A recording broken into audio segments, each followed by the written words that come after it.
عايزه اسال حضرتك يا دكتور اتفضلي يا سؤال كده. اتفضلي يا اختي.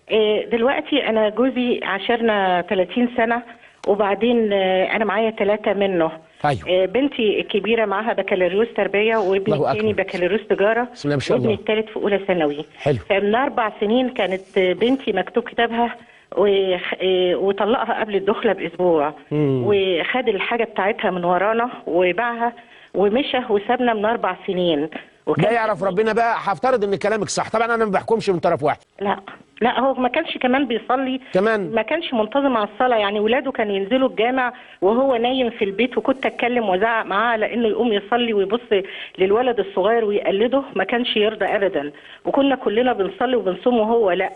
وبعدين مشى وسابنا من 4 سنين، وقطع الاتصال بولاده خالص، حتى اهله ما فيش تليفون ولا عيد يعرفونا. عيان نفسيا؟ عيان نفسيا؟ نعم. مريض لا نفسي. اكتشفنا بعد، كنت انا عملت محضر اختفاء في المباحث في المحل عندنا، وبعت الصور بتاعته عشان اعمل له منشور يعني في جميع المديريات. وبعد سنه و4 شهور ما كانش بيقبض المعاش بتاعه، كان مساوي معاشه هو، يعني كان مساوي معاشه على 50 سنه وشايف نفسه شويه. فبعد سنه و4 شهور شايف نفسه شويه بعد المعاش؟ لا حضرتك، هو طول عمره ما كنتش انا شايله هم، كنت انا اللي بعمل كل حاجه. وهو يحط فازلين؟ ايه ما كانش شايف. رد عليا انت تعملي كل حاجه وهو يروق نفسه ويقعد ينتف ويطلع عايق ورايق ب3 موبايلات. ايوه امال ايه؟ كان مستغلي صحته. تتحمليه المسؤوليه. انت ضيعت الدنيا يا علا. كان مستغلي. انت ضيعت الدنيا يا علا. انا فعلا كنت وحيلين معاك يا علا. انا غلطت فعلا ان انا يعني فضلته عن نفسي كتير وفضلته عن ولادي كتير. والله في رجاله كده. الست شايله المسؤوليه وعامله، يقعد هو في يعمل الشعرتين فعلا شلت المسؤوليه من صغري، ويطلع على نادي ويروق، يعني وهيرجع يلاقي البطاطس معموله. انا معايا كليه وهو ما كانش معاه الشهاده خالص. كمان ده ايه الجمال ده؟ فكان دايما مبهدلني بسبب الفرق العلمي اللي كان بينه وبينه والثقافي برضه. فكنت متحمله، وحاولت ان انا اربي عيالي تربيه عاليه زي ما انا اتربيت. كان هو دايما بينفر يعني، وكان دايما يستهزأ بيا. وبعدين بس تلاقيته سرق الحاجه بتاعت بنتي وطفش من 4 سنين. مش هي استني بس، مش هي. انا عايزك تهدي. انا عايزك تهدي والله العظيم. ما تقوليش في الحته دي سرق الحاجه بتاعت بنتي، دي تخليكي تعيطي اكتر. انما لما تقولي سرق حاجه بنته فتبقي قويه. ايوه يا دكتور. ويبقى هو مجرم. يا علا قولي خد حاجه بنته كأنه ما يعرفكيش، وكأن البنت مش بنتك عشان تتقوي. كملي. قطعت يا ولدي معلش.